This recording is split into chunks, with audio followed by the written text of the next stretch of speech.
What's up, guys? Happy Wednesday. Welcome back to the Finding Hope podcast.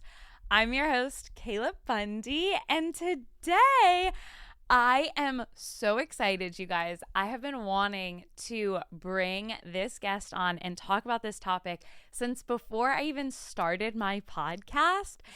So, literally, the biggest God thing. Lynsey is here today with us. She is a former missionary and model and is now a certified life and health coach and physical trainer, which is so cool. Her heart and vision is to see people come alive in their God-given identity and co-create the life of their dreams with God. Literally, if you're not wanting to live that out, you're doing life wrong. Lynsey does it all. So welcome to the podcast. Boosting me up. Okay. Take it. Thank you. I'm so excited to be here. And I know this is the first thing that we bonded over was just like, what the heck? You love Jesus and fitness and wellness and all of the holistic things. So it's really exciting to finally be able to go more in depth about it. Absolutely. And you guys don't really know this about me because I haven't shared it a ton, but I'm all into holistic living. Like, that's all I do. I grew up with natural medicine doctors, doing everything just in the way that I feel God intended. And I am so passionate on my own. And so it was so cool to be able to bond with another woman who is so knowledgeable, has studied it so much, is able to educate on it, and also understands where it comes from biblically and just the importance of not only living a healthy life to live a healthy life, but the blessings that we get to experience when we actually step into the fullness of living in the way God designed us to. So I'm so excited because literally, like, holistic living is something I could probably talk about for the rest of my life and never run dry. And like I said, I've just been wanting to bring somebody on that I trusted so much before I branched into including health and wellness and nutrition and lifestyle and workouts into more of upcoming episodes, because I wanted us to have a really good, solid understanding and well to draw from of the importance of it, what it even is, what it looks like, and the incredible things you get to experience when you step into it. When God designed the body, everything he designed had a purpose. So to not have insight on that, it's like we're missing out on 50% of what he designed for us, you know? So I'm so excited to be here too. By the way, it's totally a God thing. Totally a God thing. And do you want to tell us just like a little bit about you, so that way we have an idea of where you're coming from and your knowledge? Yeah, so I won't spend too much time. I'll keep an eye out since we're women. Two women talking together. Danger. It's danger. We set up to film this over an hour ago, and we've been straight talking just for an hour and a half. Yeah. Catching up, and we still barely scratched the surface. So it's true. Okay. So I am a life and health coach, and I was a missionary for like 6 years. I didn't intend to do that. It was I was just so sick and tired of being sick and tired of my life. Yeah. And thinking that like life was happening to me, and that's like a Tony Robbins quote. Yes. and not for me. So it's kind of like a victim mindset, you know, you go through life and you just take what comes. And so when God finally got a hold of me, I went and did a DTS with YWAM, and it changed my life and rocked my world. Little did I know, I got bit by a tick. Like, I didn't even know what a tick was. I got bit by a tick. Shout out Lyme disease. But I lived with mystery symptoms and in complete illness for 10 years, undiagnosed. Wow. And I had no idea. So I was doing missions. I'm traveling the world, you know, doing all the things. And I wasn't going to let anything ruin my vibe. Obviously. You know, but long story short, I grew up as an athlete. I ate whatever I wanted. I did whatever I wanted with my body because I was like 9% body fat. Yeah, you're like, I look great. That doesn't matter what I do to my body. I look the way I want to look. That's all that matters. Exactly. And felt the way I wanted to feel because I had a lifestyle that was so active. My body was meant for competition. It was meant as a machine. That was kind of my identity. Like, my body's a tank. I can do whatever I want with it. But then I was on the beach in Florida, got bit by this tick, and I didn't know what a tick was. And basically, long story short, I got the ring. I was freaking out, and I was hitting my leg, and I was like, I feel like Spider-Man right now. I feel like something's injecting itself into my bloodstream. Oh my gosh. Yeah, but I had no idea like what it was. I was just like, oh, it's just another bug bite. And I freaked out because I thought it was a spider. Pulled it off, and it went in my body, which, shout out, if you ever get bit by a tick, get rid of it properly, go to the hospital, and get meds. Like, it's the only way to prevent it. And little did I know, like, that would ruin the rest of my life in terms of quality of life. It was like I went from being invincible to having no health. I think it's interesting the way you had viewed your body then and what it was for. And Lynsey also modeled for a long time. And so your body, I think it just was used in so many different ways that made you think it had to be a certain way. And whether that was like the endurance part and the fitness side of it, or that it looked a certain way and you were being booked and paid for literally just maintaining whatever shape and size that you wanted to. And so it's so interesting hearing this and like knowing Lynsey and just the ups and downs that have come with that. And just being a woman, your body changes so much. Like, it's so cool to see where your head is now and the knowledge you have now and just the total 180 that you've done. Oh my God. The 180 was literally insane. I truly, like, my body, like you said, it was for my job. It was for work. It was to get me through life. I also didn't have a lot of financial support growing up. So I'd put myself through college, work 10,000 jobs, destroy my liver before Christ, of course. And if you know what I'm saying. So it had taken a ton of damage, and it was just like a machine. Yeah, now I got my life back. Like, we'll get into it. Yeah. But I had no idea that I took for granted, like, how important the body is in order to even live out our calling with God. Yeah. And because you don't know what you got till it's gone. So now I love to help people prevent sickness and disease. Obviously, Lyme is a chronic illness that's supposed to be the rest of your life, but in Jesus' name, I believe I will be healed. You will. And it's not and I believe I'm already healed in Jesus' name. But definitely, like, it did its job, and now I got my life back 10 years later. And yeah, we're going to get into that. Yeah. So I want to transition to this verse that I think is so beautiful and just a good base of understanding more of what holistic living is. In Genesis 1:29, it says, "Then God said, I give you every seed-bearing plant on the face of the whole earth and every tree that has fruit with seed in it. They will be yours for food." I personally got a little thrown off when I first heard the term holistic, and this because I had absolutely zero knowledge on what holistic living was. Even though I said I grew up doing things the natural way, I never had a word for it. And I remember the first time somebody said that word to me, I thought it was witchcraft or something. Like, I remember talking on the phone with my mom, and I was like, yeah, like, they seem super great, and like, I loved everything they were doing, but they're holistic. And she was like, Kayla, we're holistic. Like, what? And so clearly that's not what it is, but can you just kind of define what holistic living is for our audience? If they do know what it is, if they don't, if they're in that middle, like, that seems weird to me. Yeah, a lot of people get weirded out when I say it too. They're like, okay, whatever that like woo-woo stuff is. So that's real. It's really recognizing that, like, the first commandment, like, it's love the Lord your God with all your heart, mind, and strength. And what that is it's that interconnectedness from your body, your mind, and your spirit. So they're all made by God. They're from God. And so it's taking every aspect of your being and saying, this belongs to God, and I will honor it. And I will, like, it is, my body is worship. My mind is worship. Everything that I do is worship unto God. And we only have one life to live.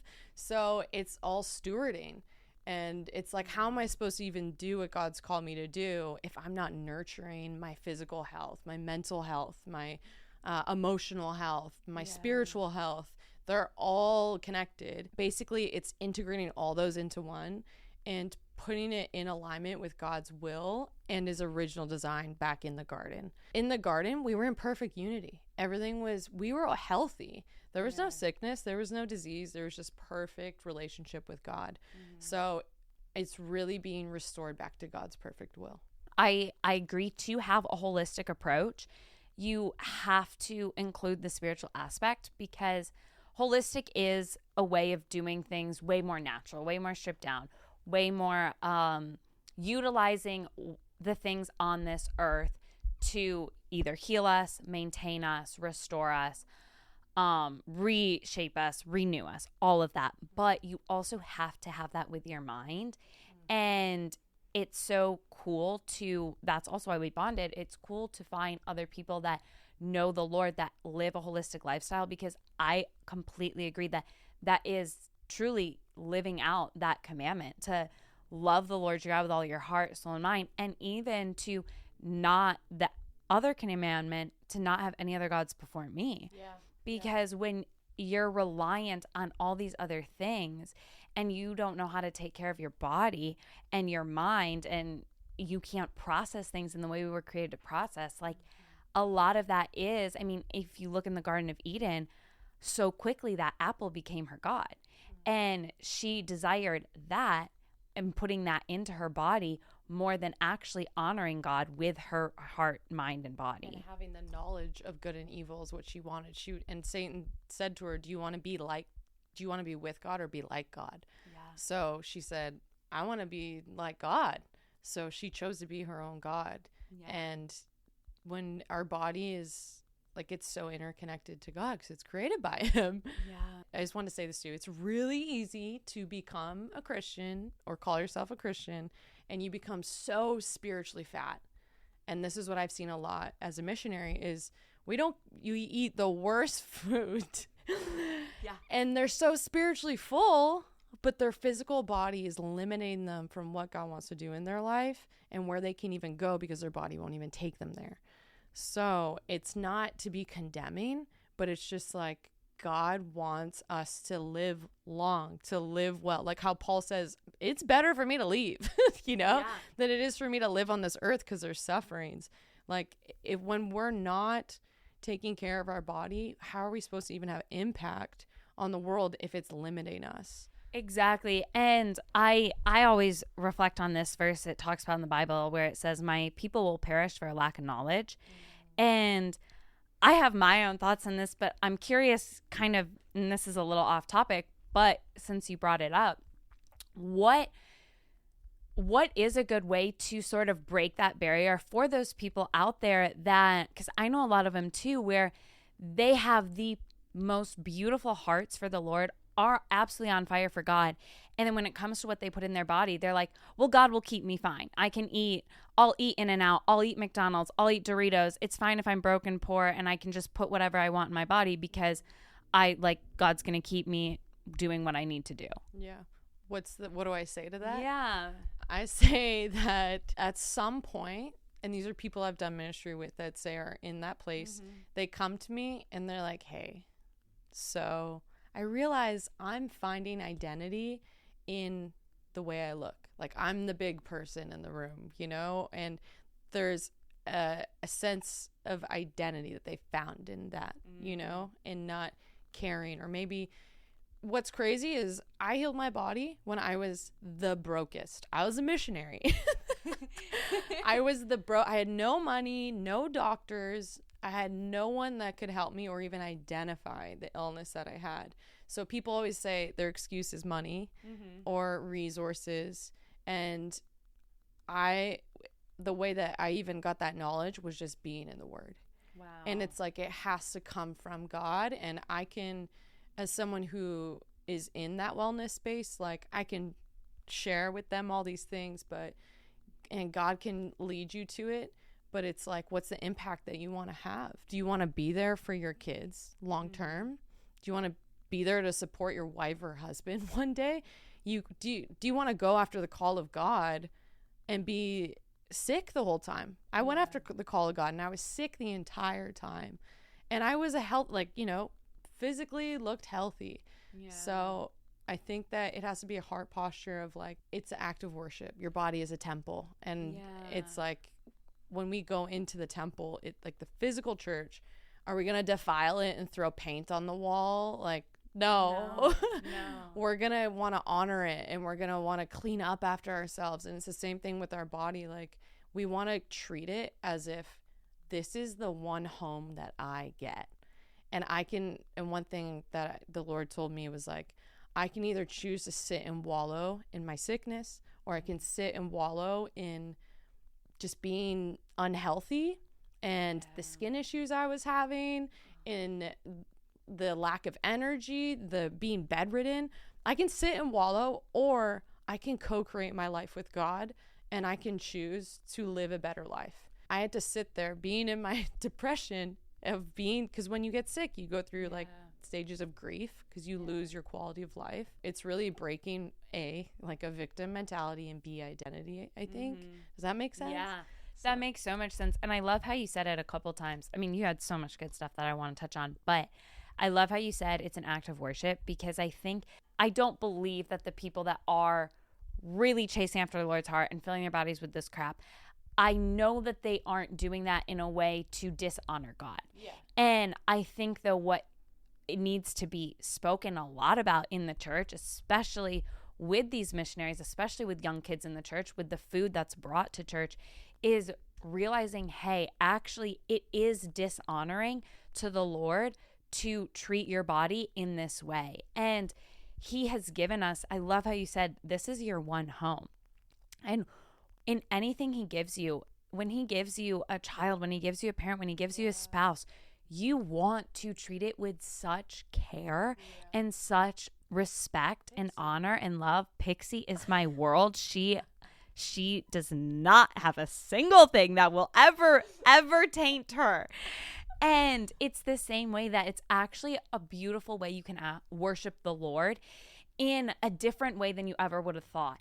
And that's where I found such transformation as well of, yes, I still love worshiping God in songs, in praises, but when you can worship the Lord with your body and knowing every single thing you're putting in it, you are doing to better his kingdom, and you're doing to better of yourself as a vessel, it is so, so cool to see how much he will use that and how much more you can do, and how like greater the impact sometimes is when you're so healthy physically. We're not saying, by the way, you have to be healthy all the time. Like, absolutely not. Yeah, this is just like, it's just saying, like, let's say you are struggling with some major health issues, or let's say you are sick or battling anything, or chronically you have mystery illnesses, or just things holding you back in your health. It's saying that like God gave us food, like to a lot of the Old Testament was like the Jews their practices were around food, but it was all homegrown. It was like not tainted. And they had literally a celebration of feasts. Yeah. And so it's like the original design of food was always to be for celebration. And so food is beautiful when it's used for the right reason, but when it's hindering you from your future, then that's what we're sharing on. So just know that there's no condemnation. It's not about being perfect all the time. Like, it's really about like, what's the goal you're trying to accomplish in your life, in your heart, in your dreams that God's put in your heart, and how can we get you there the like best way where you have the clearest mind, the clearest heart. And because food can contribute to depression. It can contribute to your anxiety, your brain fog, ADD. Like the first moment I started cutting out even processed foods, brain fog, gone. I immediately lost 20 pounds of just straight inflammation, and I could not concentrate. I was known in my Bible school as the girl with the memory of a goldfish. Like it was, they were like, you are so ADD. It's crazy. I think you're on crack. So it's like, it's really crazy how much food can actually, at least, in the country we live in, can influence your ability to just exist and live. And I won't touch too much on this because we'll get to it later and you guys can do your own research. I can leave podcasts and people that I really trust. But the way that food genuinely affects and changes the chemistry in your brain is absolutely crazy. So it is most of the time, all of like Alzheimer's, depression, anxiety, ADHD, it is linked to what you're putting in your body and the foods you're eating. And so, yeah, it's not about looking a certain way and being perfect all the time. It's just also realizing that, hey, if I'm being careful with what I watch, because I don't want that to get into my brain and my heart, I should also be careful with what I'm eating because I don't want that to get into my brain and heart. Biblically, this is just pure Bible, okay? Not even my own opinion, because my opinions as a human will always fail me, but the Bible will not. So basically, sickness and sin came from like sin, right? So when Jesus came to the cross, like he was desiring to reconcile us back to wholeness. God just wants us to be united with him and to be made whole in this life. And his last words were, go into all the world, make disciples, and what was that last part? Make disciples, right? Baptizing them. Baptizing them. Yeah. So his whole point, but you can't do that if you're hindered again. So the whole point of sickness and dealing with health issues and just wellness in general, like it's that in John 19:30, it says that he did a finished work on the cross. So we don't actually have to live in this torment. And there are people that I know that have been healed of Lyme disease. I have prayed for so many people to be healed. They have received healing. And I love that. I want people to experience that freedom. So essentially, like, Jesus took that on. He took on sickness. He took on death. Sin is to the soul what sickness is to the body. So by Jesus embodying that, he took it all away. So we now have access to heavenly realms and authorities that we never had access to in the Old Testament. So cool. So whether God heals, it's always his intention to heal, right? There's so many different ways that can happen, and it doesn't have to be just physical healing. Like I think that it's easy for people to say like, oh, well, you don't have enough faith, or, oh, is there unforgiveness in your life? Is there brokenness? Like, it doesn't just mean that our paradigm of healing has to be physical. It's so much more than that, and God cares more about my heart and who I am and how I love than taking away this illness. And so I believe that a lot of people don't talk about long suffering, that the number one thing is that Jesus wants to do when he heals is not to do the instant work. He always wants to heal, but what he really wants to do is make sure that our heart is set on things above, that we are fully present in where we are, and that we understand that Jesus endured the cross. God endured long suffering for the Jews and for the Gentiles to be restored. So the greatest call is that we long suffer with God, and we just knowing like, I go to heaven one day and I have spiritual access on this life on earth in a broken and fallen world to be able to access that and bring that into the world. So just know, if you're not healed yet, or if you are contending, I am always contending. I always believe I'm healed and I'm healing, but it's not, I understand that the big picture of God is so much better than whether I'm healed right now or not. You wouldn't be here today talking on any of this had you not experienced that time in your life where you had to learn how to heal your body. And all of the information you have now, it probably wasn't even any thoughts you had at that time in your life. As a son and daughter, we also have a responsibility to our Father to learn in that process. And I think it's so cool when our parents, sometimes they punish us, or sometimes they let us make the mistake. They know we're going to eventually learn. And there's that freedom. And like, that is the Lord. He isn't forceful. Like, he is a father. And sometimes he lets us learn these things. And sometimes we go through these sicknesses, these illnesses, these depressions to learn, hey, okay, maybe the way I've been living my life, it's not exactly cohesive to the fullness that I know the Lord has for me. And so maybe I need to actually like reflect and figure that out. And when a kid's riding their bike, it might fall down a few times, and you're there to constantly help and guide and encourage. And eventually that child learns how to do it on their own. Whereas if you're just holding on that entire time, it's never going to learn what he actually needs to do to continue to keep riding. Yeah. There's actually a quote when I got certified that they said, and it was, when your body's always speaking, and when something goes off, and this means whether you're breaking, even studying physical therapy and physical training, when something in the body, a bone's broken, a tendon, a ligament, or anything, so your skin's flaring up, or you're losing hair, it's literally your body telling you a sign. Hey, we're speaking. We need help. Like, something needs to change. It's a signal. It's not saying like, oh, woe is me. I'm going to live with severe acne the rest of my life. I'm going to live with this thing forever. No.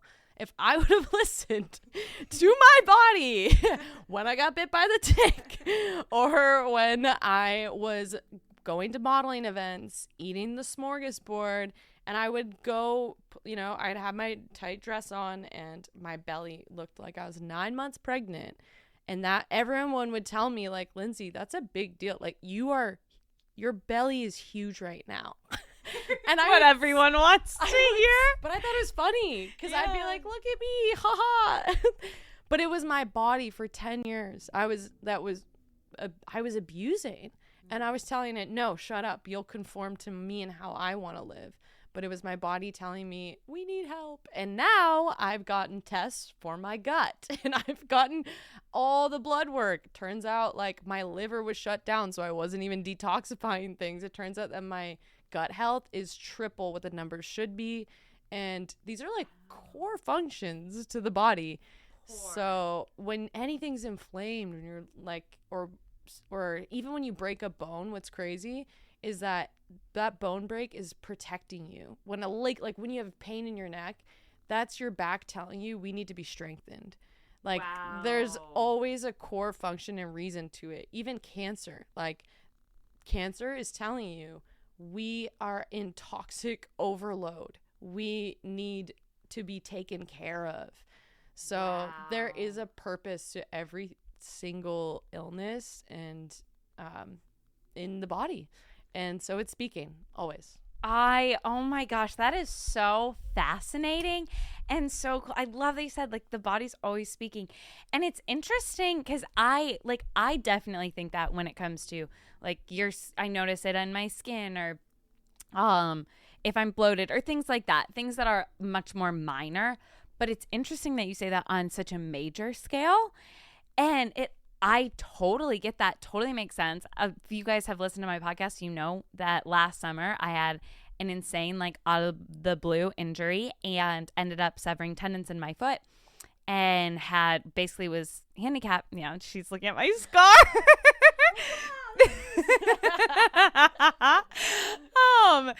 Basically it was out of commission for 2 or 3 months. And hearing you say this, it's so funny because I'm all about, like, yeah, listen to your body. And at that time, I mean, it really was. I do think there was so much purpose in it. And it was my body screaming at me. And I know the previous few months leading up to when that incident happened, I was just pushing nonstop and so overworked, so just giving everything, all that I had. And I needed a break, and I knew I needed a break, and I just refused to take one. And well, my body really was like, here we are. We're forcing you to sit down and you actually have to take a break now. What are just basic ways to get started in holistic living or that approach? It has to be personal. Like, I can't just tell you what to do. Even if I am coaching clients, I'm like, I can lead a horse to water, but I can't force you to drink. So if you feel any ounce of conviction and like, oh, this makes sense. And what's crazy too, I just got a genetic test back, total side note. And I was able to like put Lyme in remission because of epigenetics, which that's the genes in your body that can be manipulated. Whoa. So I basically through epigenetics, I was able to put Lyme into remission, not even knowing I had it. Wow. But genetics can play, depending on the genetic factors that you do have, they can play up to 30 to 70% of your health. But even if you have bad genetic markings and factors, you still have that wiggle room of up to 70% due to epigenetics. Wow. So that is fascinating. Yeah, it's like there are things that are predetermined in our health, and so even if you get a genetic test, it tells you exactly what diseases that you're prone to, whether that's like mental, Alzheimer's or whatever. So it's really cool to know that, like, number one, God has to speak to us, and then there's practical things to follow. So first and foremost, if you're like, oh, this is really striking a nerve with me, like, get with God, go to the Word, seek it out. And because the goal is longevity. Yes. Right. And that's what God wants for us. So the number one thing is how I got into this, like, because I ate whatever I wanted. I did whatever I wanted. Right. I was in the book of Daniel when I was doing my Bible school, and it was like mini seminary. And we went through Genesis to Revelation chronologically, and then made commentary on the Bible. And if it wasn't for the Word, I would not probably be here. I'd probably be in a bed still. Wow. So I was in the book of Daniel, and I was like, I was so alienated because of sickness, and everyone thought I was faking. And it was the most brutal time of my life because no one understood me because of the health issues I was going through. And but when we got in the book of Daniel, I was like, God, how did you design the body? I can't even make it to class. Like, wow. I can barely focus. I'm almost failing Bible school. Like, what? How do you even fail Bible school? It's always great. Yeah. I failed Bible school. Fun fact about it. Yeah. It's so funny. She didn't fail, by the way. Yeah, I did it. I made it through. And I was in the book of Daniel, I was asking God, and I was like, if these guys went through the fire, like, and they're eating fruits and veggies, keep in mind, as an athlete, I grew up with just my brother and my dad. My diet was fat burger, fat steak. I was the girl that could out-eat all the guys, competed with the guys, so that my food was a massive part of my identity. So the Lord had to break that first. And then once I got in the Word, I was like, oh, they survived on plants. So I started with the Daniel fast. Wow. I lost 20 pounds in the first month. My face, like, completely looked different. Wow. I had cystic acne all over my face. Didn't have a zit in my life, but I had cystic acne on my face, chest, back. I was losing hair. I would wake up with, it looked like hives with, like, worms coming out of my body. And it was just the worst time ever. But God really, and I think because of modeling and my childhood, you have to really ask, like, what's my relationship with food? Yeah. Like, and what are the beliefs I'm believing around food? And God had to come in and break all of that. And so then I was like, oh, what was it like in the garden? And I started looking at, nothing was defiled. And all I did was eat from the ground, healthy. And that's a whole nother conversation about what vegetables are healthy. Oh, exactly. And where they're being sourced. Yeah. The soil is so important. Yeah. So I think God, number one.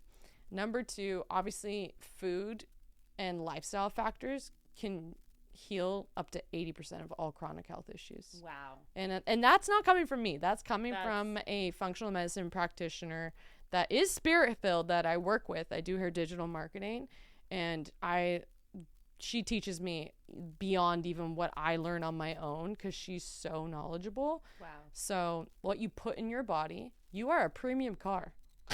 You deserve premium gas.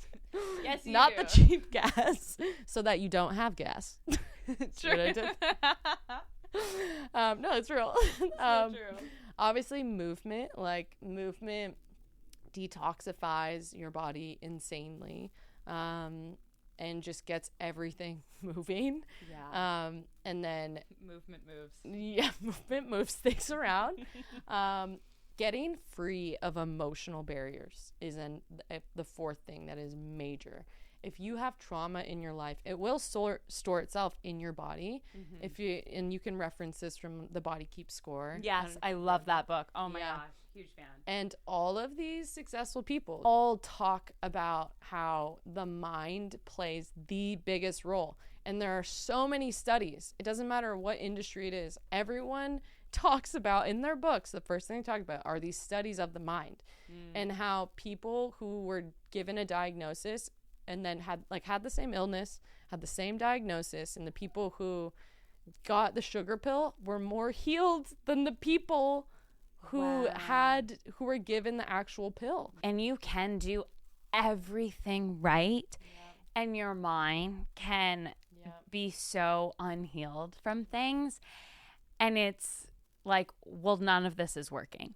And I've definitely been there in seasons of like, especially the way I grew up and being super athletic as well.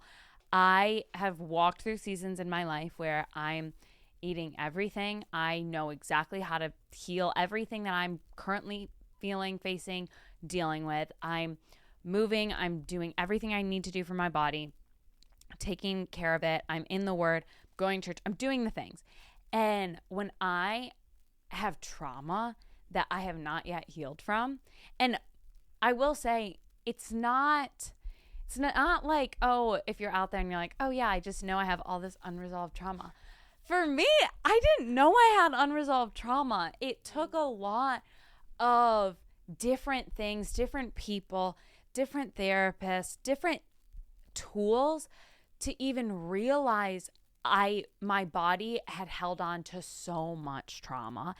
And I just want to encourage you to maybe think about those things. And it really took a lot for me to even accept that, oh yeah, maybe I've gone through trauma in my life. I just never thought I did. And then looking back at things, I was like, oh my gosh, wow, like that was like really traumatizing.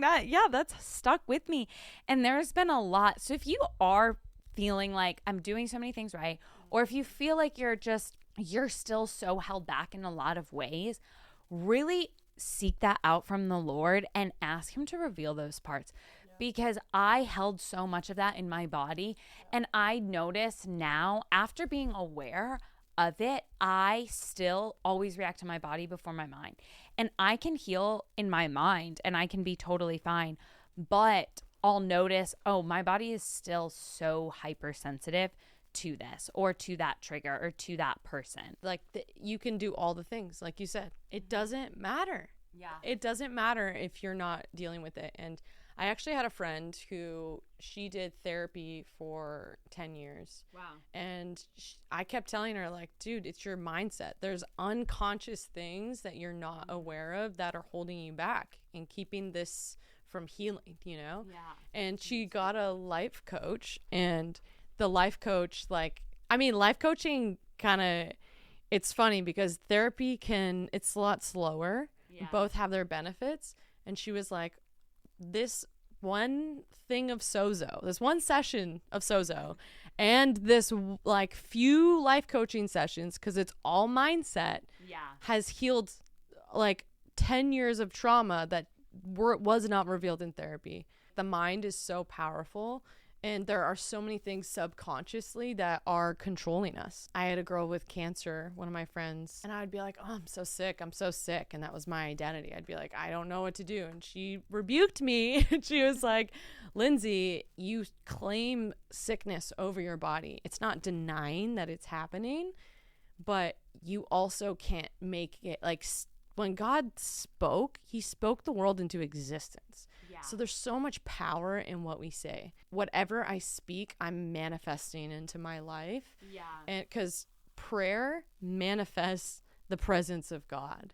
And I spent 6 years in my Bible every day when I was a missionary. And it was like 4 hours a day because that was my job, you know? And being in the word, getting truth for my situation. And even psychologists have said that a positive mindset can literally bring healing. Yeah. So it's like declaring over my body that this is not my portion. My God is a healer. That was when the depression left. And like symptoms went with it. I would do visualization every day, and I'd visualize me and Jesus, and I'd be like, you got me. Like, you're with me. You are for me. And it was like all the pain leaves my body. And this is like a practice I do today that like it's really healing, and it's possible to command our bodies to be in alignment with God, but we have to choose it. And that's the co-creating part that I talk about, is like, but you can't co-create without community, which is the next thing. So if you're not in community, when you're isolated, you will believe every thought that you think. But when you're in community, like I'm a part of this creative Christian community in LA, and every week we meet and we pray and prophesy over each other. Everyone pours out their heart. And also sin grows in the dark. It does. So if my thoughts are telling me that I'm not good enough, I'm the worst, and there were so many thoughts that I was believing that were wrong, and I would say them in my group, no shame. Like, I got the blood of Jesus on my issues. You're like, it doesn't matter, I'll tell you. I literally, it's so funny you're talking about this. I just recently did an episode all on confession, the power of it, because I was like, it's so nice. And my friend and I, we've been texting each other, and we'll be like, I'm thinking these thoughts, it's giving sin. But it's so helpful, because it's like, I don't mind saying it. I have Jesus. Like, he covers me. I want it out. I'm like, those are my people, you know? So I think the biggest thing is like, I don't let anything hide in the darkness. Like, I really just give everything over to God, even if it's like the most embarrassing thing. So yeah, I think being in community, because that combats isolation. It combats any lie that is in your brain. It combats like everything. And then lastly would be practicing gratitude. Like, I just started praying the 1 Thessalonians 5:18 prayer, like, give thanks in all circumstances, for this is God's will for you in Jesus Christ. Again, this is all psychological science, and they talk about how practicing is actually priming. So you're telling your brain, basically your brain has a negative bias, and this is for anyone. So we will always look for the bad. So if you're priming your brain to see good things, you're going to see good things. It's like when God speaks to you something and you start seeing it everywhere. That's literally how our brain is wired. So if we're priming our brain in the morning and we're saying, God, like, this is yours. I love you, that my body belongs to you. Like, everything I give thanks in, because I am on this earth for this short period of time and I want to give it my all. So thank you. And even just every day I'd be like, what is this teaching me? What is this affliction teaching me? And now I know no matter what my healing journey looks like, I'm an overcomer, and that's my portion. It's nothing else. So those are kind of the 5 that define I'd say a holistic lifestyle. So just to reiterate, seek God first, nourish your body, exercise and movement, rest and Sabbath. So be with the Lord, and then community. 2 things I really want to press in that Lynsey just talked about with building community and just speaking things out. I also really want to challenge you in a way to speak out the lies that you might not know are lies. Like, just even speak out the truth that you think is true. Yeah. I know I've seen it in so many of my friends. I've done it myself so many times. For years, I constantly just told myself and everyone I wasn't a runner because I hated it. I was like, I'm not a runner. No, absolutely not. My body doesn't do cardio. Like, that was like literally what I fully believed about myself. when I changed that and I started being like, no, I'm running, like I'm this, I'm that. I literally just changed my verbiage. It still sucked just as much as it did when I thought I wasn't a runner, but it was crazy how much more my body could do than I ever thought it could. And that's just a small example, but when it comes to making some positive changes, it can be really easy to tell yourself, I'm already eating healthy. I'm already thinking positive thoughts. I'm already going to the gym. I'm already this. And I think get into a community that is going to call you higher and that's going to speak truth. Because I have also just benefited so much from being around people where when I say those things or I say, well, I'm doing everything right. And I actually just had this with one of my girlfriends. So real. And like I was talking to her about my frustration. I was so frustrated. And I was like, I'm not seeing any results. This. And I was telling her everything I was doing. She was able to be like, yeah, you're doing all the things, but maybe try this. And it was something I never, ever had thought about trying. It was something I had heard about, but I was like, again, that's not for me. Like, I already know I don't do that. I think it's wrong. I had my own lies that I had told myself that it was wrong. It's where Satan could have a hold of me. It was not good for me. I had believed these things. And when I was able to be in a community that was so safe that I could speak that out and be like, well, no, I don't think that's right. This is what I think on it. She could actually bring truth into it. Yeah.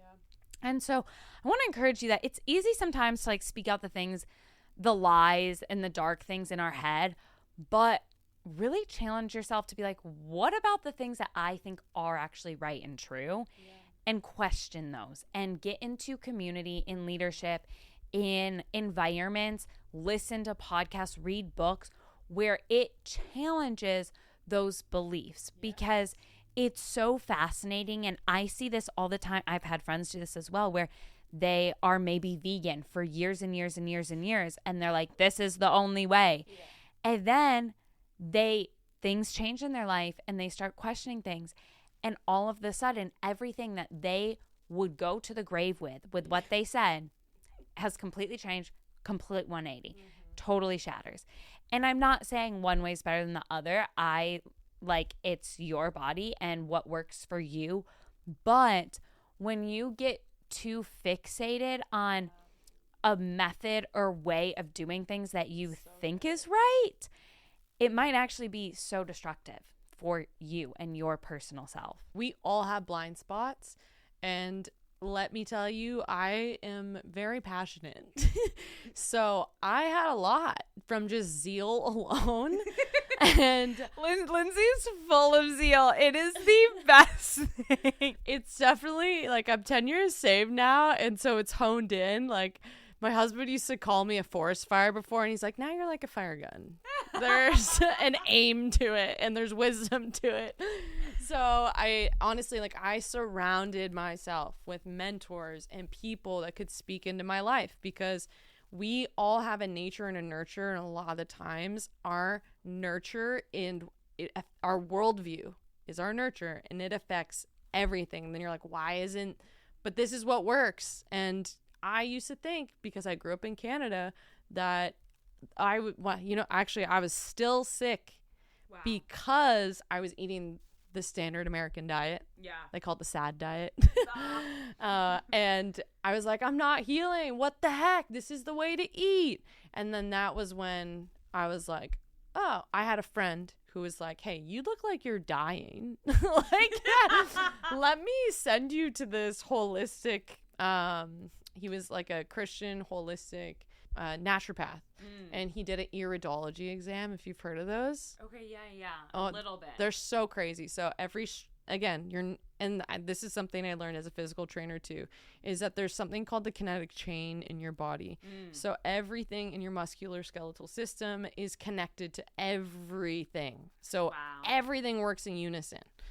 So even in your eye, they take a picture of your eye, and every clock of your eye, 1 o'clock, 2 o'clock, 3 o'clock, points to a different organ in your body. That is mind blowing. And it will tell you, it will reveal everything in your health. And so, yeah, he told me you should eat more plant-based foods. You should do this. And I was like, yeah, nah. But it took years of just people who would be like, hey, Lynsey, you should try this. Eventually, like, I think the key to being a follower of Christ is just humility. Yeah. And I had to be broken down. And I'm so thankful now, because if it wasn't for humility, I would not be healed. In my Bible school, the number one thing that blew my mind from reading the entire Bible, like front to back, cover to cover, was my favorite verse, and it's in Judges. It's the last verse of the book.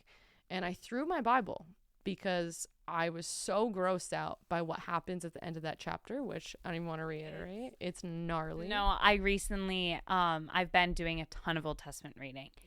It's so good, but it takes you on a journey. Yeah. Like, if you have not read the full Bible, I could not recommend it more, because the amount that you will wrestle with the Lord in ways you never thought you would, it grows you so much. Yeah.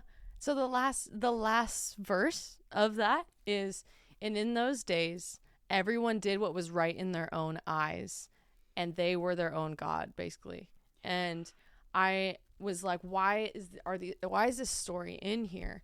And he was like, my teacher was like, read the last verse. And I reread it, and I was like, oh my God, I am my own God. In my own humanity, I will think that I am right.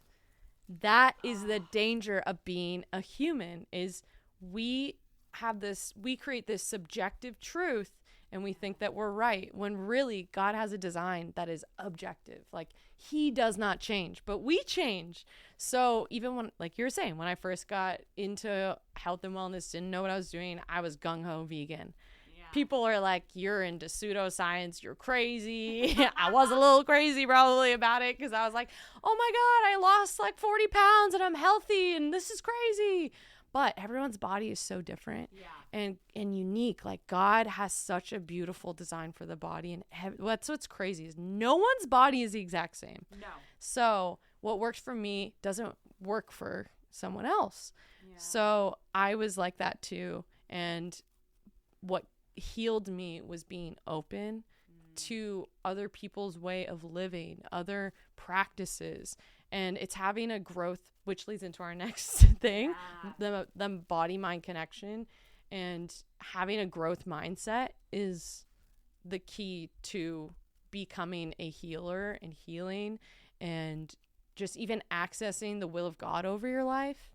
I love that. Oh my gosh. And it's so true, and it kind of touches back to the verse I referenced earlier about how my people will perish for lack of knowledge. And truly, to desire knowledge requires humility. And it's so important. And even, I mean, I learn new things all of the time, and just with our bodies as well in different stages in life, I have found times where I can figure out exactly what works for me and my body and my mind, and it's great. And then things happen, or I move, or environments change, my quality of life changes, where I'm even getting my water or my access to different produce is different. And so and then I have to, okay, now let me seek out a little bit more knowledge on things, because I need to adapt. Like, it's not always going to be this system that it's linear and it never changes. The Lord never changes. He's the only thing that is ever going to be the same yesterday, today, and forever.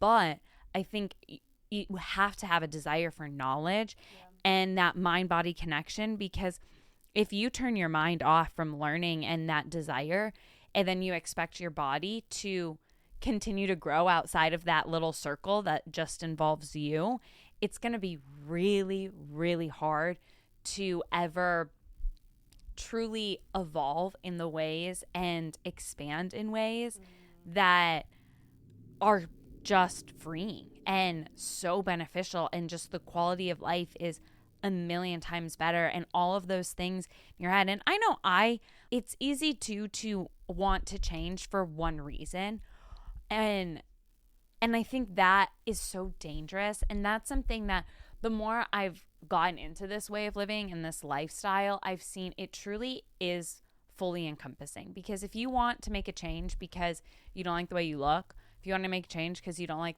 the way your skin is, that's only ever going to get you so far. Yeah. And it truly does have to come from, okay, let me sit with the Lord in this, because like you said, I mean, no one can get you to change, and no one can force that horse to drink that water when you lead it.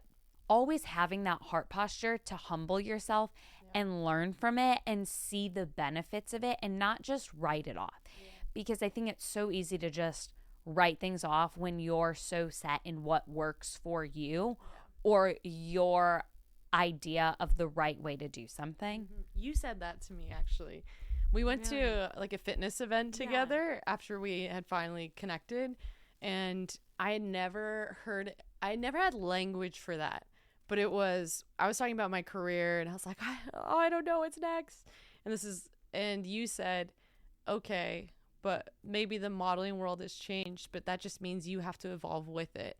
And now I've been applying that to everything. Oh, wow. And it's actually like been a huge part of like the next coaching program I want to put on, being like, okay, I've hit the glass ceiling. Now I must evolve. And that kind of leads into, just to close out on the mindset stuff and how important that is, what are some just practical things that our audience can do to cultivate that healthy mindset? Yeah, number one, again, going back to go to God first. Every day for 6 years, I spent that time. Now it's broken up, which I hate, but I would go in the morning, and every lie, I would just brain dump. Every lie I was feeling, thinking, maybe someone spoke over me. Wow. And I would say, God, what is your truth? And just and then being in the Word, like the Word literally transformed my mind and surpassed my understanding. And whenever I pray over people, or I'd be going into something new, like there was just this divine deposit. Like even if you don't understand the scripture, it deposits itself. Like it says, the flesh is weak, but the spirit is willing. So it doesn't matter whether you're reading to understand or you think you have to study the word, like just read the word. Read it. I would put my Bible on audio Bible and just put the word in me, like shove it in me, Lord, because I need it. 1 Corinthians 6:19-20 says, "Do you not know that your bodies are temples of the Holy Spirit, who is in you, whom you have received from God? You are not your own. You were bought at a price. Therefore, honor God with your bodies." That just kind of moves us into encompassing all of that and living in that fullness and recognizing that, hey, I have my body to steward. And the Bible talks about if you're faithful with a little, you can be faithful with much. And just like in anything, how I mentioned earlier, if you're given a sibling, if you're given a daughter, if you're given a son, if you're given something to take care of, it holds so much weight and validity. And our bodies are actually something we've been given to take care of. Yeah. And right there it says, we were bought with a price, and our bodies are not our own. We have them here to steward them. And there is that responsibility to steward them well and to live in that fullness. Yeah. And the other point to go off of that is like, without our health, we're so limited in going after what God's called us to do. Mm-hmm. And if we don't have that, then it's like we miss living in the fullness of what God has for us. And I have seen my health literally steal from what God's called me to do. And these last 5 years, 10 years, I spent healing every deposit of doing the thing that I didn't want to do because my flesh wanted to eat that pastry, and that was limiting me. And it got to a point where I started looking at all these things like medicine. And I was like, what do I want more? Do I want a full life? Do I want a quality of life that's full and rich and not that life is always balanced, but that's balanced. And I think that being rich is just so much more than monetary. Like it's my relationships, it's my health, it's who I'm surrounded by. And that goes into like our last point, is just like having wise counsel and having people around you that, and who you choose as friends, like that they're uplifting you, and that they're calling you into that fullness too. Yeah. So just to summarize, like everything we've been saying and living in this holistic lifestyle, it truly involves at the core just nurturing your physical, your mental, and spiritual health. And the reason is to live in that fullness and the ability to pursue everything that God has called us to do. I only lose if I give up. Yeah. So, and it's the same thing with our mindset, or everything we've been talking about. You only lose if you give up. But just know that God has given us choice, and we are not victims. I love that. And truly, that's such a good note to end on, because when I met Lynsey, I had no idea she ever walked through any of these health things. She ever currently is experiencing things. She already was such an overcomer, and you are an overcomer. And it's so evident in her life that unless you're listening to this podcast, you would never know all of the things she's overcome, because they really do not identify her. And she walks in that fullness and in who the Lord has said she is, and believing that she is healed and she is restored and she's renewed in Christ. Thank you so much just for coming on and sharing your heart, your story, all of this wisdom. If you guys want more, I know we could talk for hours and hours, but if you want more, please go find Lynsey. She's incredible. You want to share your handles with us, or maybe where to find you? And I'll link in this podcast description all of her stuff as well. And I definitely want to encourage you guys to start just typing in Google or whatever and start researching, start going to the Word and look up Bible verses that go along with kind of what we're talking about. But yeah, if you want to share where to find you. Yes, definitely on Instagram. It's just Lynsey White Choi. I spell my name funny. You probably won't be able to find it, so she will link it. I should have a YouTube by the time this comes out. And then on TikTok, it is LWC Coaching. Amazing. Well, thank you so much. I hope you guys have an amazing week. Give yourself grace and try to just learn something new about your mind or your body this week, and make that a weekly practice. And in the year, you will be so surprised how much more equipped, confident, and secure you feel, knowing how much more you understand about yourself and the way God has literally created you. We love you, and we'll talk to you later. Bye.